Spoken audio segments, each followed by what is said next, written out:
আসসালামু আলাইকুম, সবাইকে শুভেচ্ছা জানিয়ে শুরু করছি আজকের রেসিপি। দেশি চিংড়ি মাছ দিয়ে কিন্তু বেগুন রান্না করলে খেতে খুবই ভালো লাগে, আর এইভাবে রান্না করলে সকলে খেয়ে কিন্তু খুব বেশি প্রশংসাও করবে। তাহলে চলুন রেসিপি শেয়ার করি। প্রথমে প্যান গরম হয়ে গেলে দিয়ে দিব পরিমাণ মতো সয়াবিন তেল।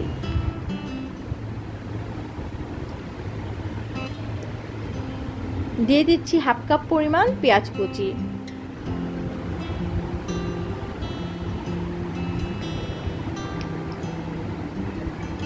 পেঁয়াজ যখন কিছুটা ব্রাউন কালার হয়ে আসবে তখন আমি দিয়ে দিব 1.5 চা চামচ পরিমাণ রসুন বাটা।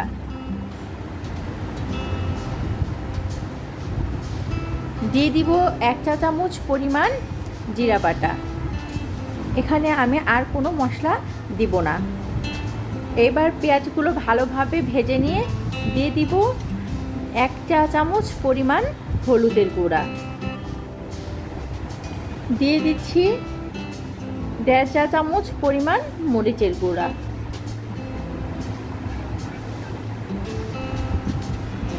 এবার সামান্য একটু পানি দিয়ে মশলাটা কষিয়ে নিব।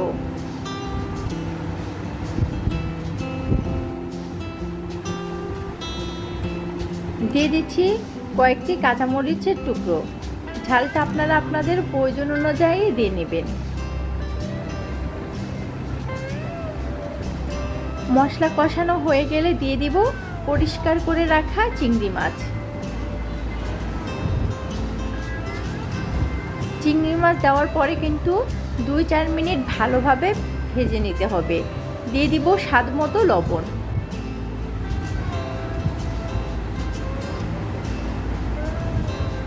দিয়ে দিচ্ছি কেটে রাখা বেগুন। আমি সাথে 2-1টা আলু দিয়েছিলাম। যেহেতু বেগুন সিদ্ধ হতে খুব বেশি একটা সময় লাগে না, তাই আমি হাফ কাপ পরিমাণ পানি দিয়েছি। আপনারাও যদি সেম প্রসেসে রান্নাটি করেন আশা করি খেতে অনেক বেশি ভালো লাগবে। এবার আমি ঢাকনা দিয়ে ঢেকে দিব কিছুক্ষণের জন্য।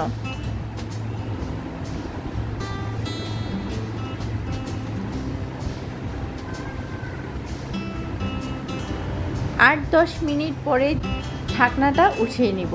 দেখুন আমার রান্নাটা কিন্তু প্রায় হয়ে গেছে।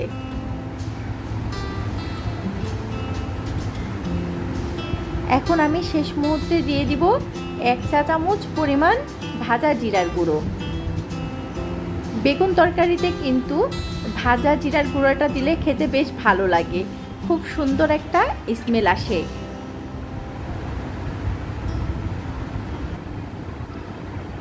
এখন আমি কিছুক্ষণ মিডিয়াম আঁচে রেখে দিব।